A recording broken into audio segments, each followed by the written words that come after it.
என் நெஞ்சில் குடியிருக்கும்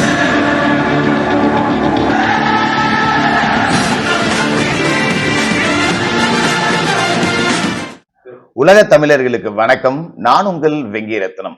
ஏர் ஓட்டுறவன் இளிச்சவாயா இருந்தா மாடு மச்சானு கூப்பிடுமா அப்படின்னு ஒரு சொலவடை நீங்க கேள்விப்பட்டிருப்பீங்க.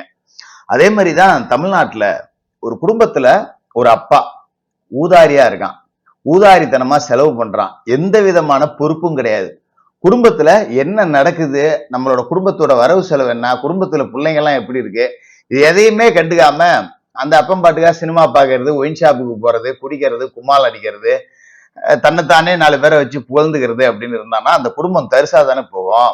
அதே மாதிரிதான் முத்துவேல் கருணாநிதி ஸ்டாலின் அப்படிங்கிற ஒரு ஊதாரி முதலமைச்சர்கிட்ட மாட்டிக்கிட்டு இந்த தமிழ்நாடு தரிசா போயிட்டு இருக்கு அப்படிங்கிற மாதிரியான சம்பவங்கள் தான் மாநிலம் முழுக்க நடக்குது.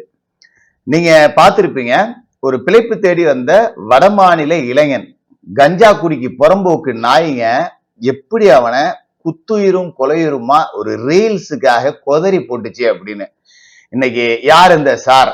மாரத்தான் வீரர் மா சுப்பிரமணியம், சுகாதாரத்துறை அமைச்சர். அது இப்ப வர துறையை மாத்திட்டாங்க திராவிட மாடல் படி. மக்கள் நல்வாழ்வு துறை. இங்க மக்கள் எவனும் நல்லா வாழ போறதே இல்லை ஸ்டாலின் முதலமைச்சரான நாளில இருந்து. ஆனா துறைக்கு பேர் மட்டும் மக்கள் நல்வாழ்வுத்துறை அமைச்சர். அவரு இன்னைக்கு ஒரு பேட்டி கொடுத்தாரு. தமிழ்நாட்டில் கஞ்சா 0% அப்படின்னு சொல்லிட்டு. நாங்க அதிமுக ஆட்சி காலகட்டத்துல குட்கா வித்ததெல்லாம் சொன்னோம். அப்ப இல்லைன்னு சொன்னாங்க. சட்டசபைக்கே எங்க உறுப்பினர்கள் 20 பேர் குட்கா எடுத்தாந்து காமிச்சாங்க. உடனே எடப்பாடி நடவடிக்கை எடுக்காம எங்களை சஸ்பெண்ட் பண்ணாரு. அதெல்லாம் இப்ப அந்த மாதிரி எல்லாம் இல்ல, 0 கஞ்சா அப்படின்னு. மிஸ்டர் மா சுப்பிரமணியன், நீ சோறு தான் தின்றியா? நீ எல்லாம் எதுக்கு அமைச்சரா இருக்க? நான் சொல்றேன், 2024 வருடம் ஜூன் மாதம் கஞ்சா விற்பனை செய்ததா ஆதாரத்தோட புடிச்சு கொடுத்த அதிமுகவை சேர்ந்த சேலம் சண்முகம் என்ப ஒருத்தரை அதே கஞ்சா விற்கிற கோஷ்டி ஓட ஓட வெட்டி கொண்டானுங்க. அப்புறம் எங்க இருந்து கஞ்சா விற்கிறத எவன் காட்டி கொடுப்பான்?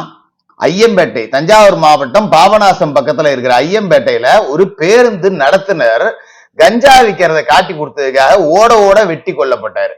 ஊர் முழுக்க கஞ்சா விற்கிறவன் போறான். உங்க கட்சிக்காரனா இருக்கான், திமுக காரன் தான் கஞ்சா விற்கிறான். அமைச்சர் அனிதா ராதாகிருஷ்ணனோட ஆட்கள் கஞ்சா விற்கிறாங்க அப்படின்னு சொல்லிட்டு நான் சொல்லல, விடுதலை சிறுத்தைகள் கட்சியை சேர்ந்தவர்கள் போராட்டம் நடத்தும் போது சொன்னாங்க. கஞ்சா விற்கிறதே உங்க ஆளுங்களா இருந்தா காட்டி கொடுக்கறதுக்கு எவனுக்கு மனசு வரும்? அப்ப அங்கங்க கஞ்சாவை குடிச்சிட்டு இஷ்டத்துக்கு கீறி தள்ளிக்கிட்டு இருக்கானுங்க. இதுல ஒரு சமுதாயத்தையே கெடுக்கிறதுக்குன்னு ஒரு கூட்டம் ஒண்ணு கிளம்பி இருக்கு. யாரு தெரியுங்களா அவனுங்க? கானா பாடல். நம்ம கானா அப்படிங்கிறது ஒரு நாட்டுப்புற இசை, ஒரு நல்ல இசை, ஒரு நல்ல அடையாளம். அதை நான் குறை சொல்லவே இல்லை. இப்ப கானாவில பாத்தீங்கன்னா ஒரு துக்கம் நடந்துருச்சு அப்படின்னா அங்க போய் கானா பாட்டு பாடுவாங்க. மனதுக்கு ஒரு நல்லா இருக்கும். அந்த காலகட்டத்துல பாத்தீங்கன்னா இறந்தவரோட அருமை பெருமையை சொல்லி ஒப்பாரி வைப்பாங்க. இன்னைக்கெல்லாம் ஒப்பாரி அப்படிங்கிறது மறந்து போச்சு. மறந்தே போனாலும் திமுகவுக்கு ஓட்டு போட்ட காலத்துல இருந்து ஒட்டுமொத்த தமிழகமும் ஒப்பாரி வச்சுக்கிட்டு தான் இருக்கு. பட் ஆனா முறையான ஒப்பாரி அப்படிங்கிறது தெரியல. அப்ப இந்த ஒப்பாரி மறந்து போனப்ப இறந்தவர்களோட அருமை பெருமையை சொல்லி கானா பாடல்கள் பாடப்படும். குறிப்பா பாத்தீங்கன்னா வட சென்னை பகுதியில தான் இது பாடப்படும். நல்லா இருக்கும் கேட்கறதுக்கு. ஆனா இன்னைக்கு மக்கள் இசைங்கிற பேர்ல இந்த புறம்போக்கு பயிலுங்க கானா பாட்டு எழுதுறானுங்க. அந்த வார்த்தைகள் எல்லாம் பாரு, கிசா, பொருள், போட்டுருவேன், மட்டை, அசால்ட். இவனை எழுதுற பாட்டை புறம் பாருங்களேன். பிப்ரவரி மாசம் அச்சு விட்ட 2 மட்டை, எச்சி கொலை, எச்சோறு, எட்டி போடா, இந்த மாதிரிதான் பாட்டெல்லாம் எழுதிட்டு இருக்கானுங்க.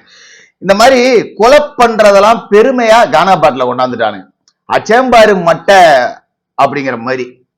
இந்த மாதிரி கொலகார நாய்களுக்கு சாதகமா இவனு கானா பாடல் எழுதுறது, கொலகார நாய்களை பூரா சினிமாவில ஹீரோவா காட்டுறது, இது எல்லாத்தையுமே இந்த மாதிரியான இளைஞர்கள் அப்ப இந்த மாதிரி நம்ம இந்த கிஸ்ஸா அடிக்கிறது அப்படின்னா அதெல்லாம் சும்மா கெத்து போல இருக்கு அப்படின்னு சொல்லிட்டு இவனுங்க கஞ்சாவை நல்லா புல்லா இழுத்துக்கிட்டு போற வரவெல்லாம் வெட்டிக்கிட்டு இருக்கானுங்க.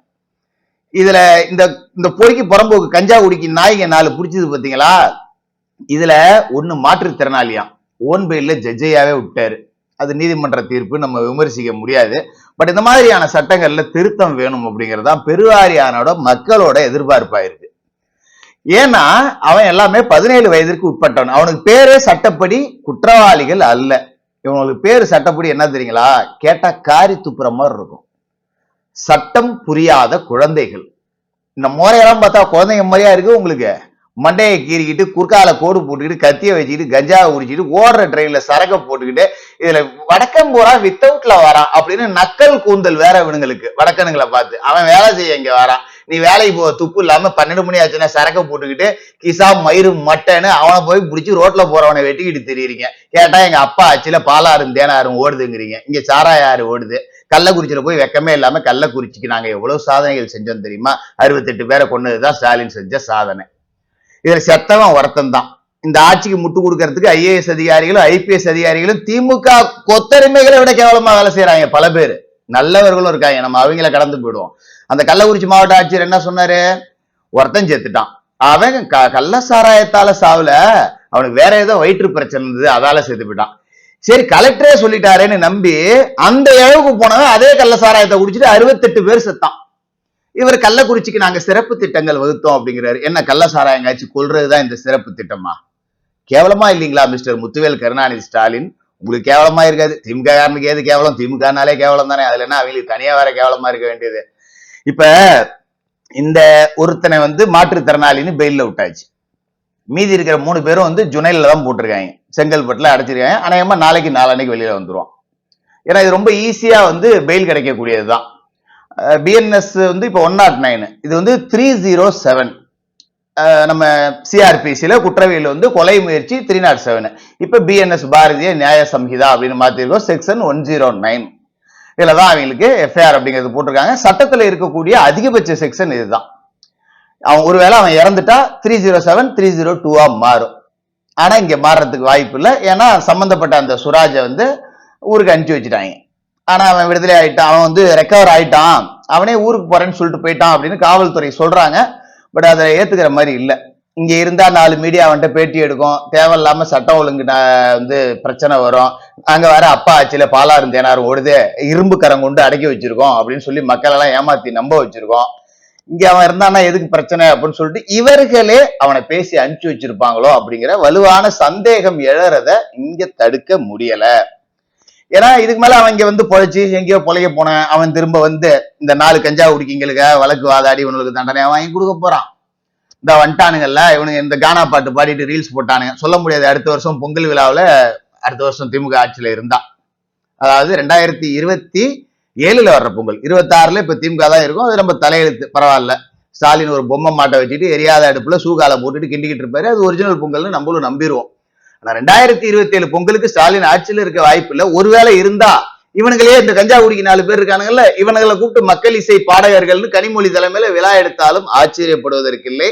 அப்பா மாதிரியான ஆட்கள் ஆட்சியாளர்களா இருந்தா பிள்ளைங்க எல்லாம் இந்த கஞ்சா குடிக்கு மாதிரி தரிசாதான் போகும். அதனால வீட்டுல இருக்கிற உங்க அப்பனை திருத்துறீங்களோ இல்லையோ, நாட்டுல இருக்கிற இந்த அப்பனை 2026 அடிச்சு விரட்ட வேண்டிய பொறுப்பு உங்ககிட்ட இருக்கு. செய்வீங்கன்னு நம்புறேன். தொடர்ந்து பேசுவோம்.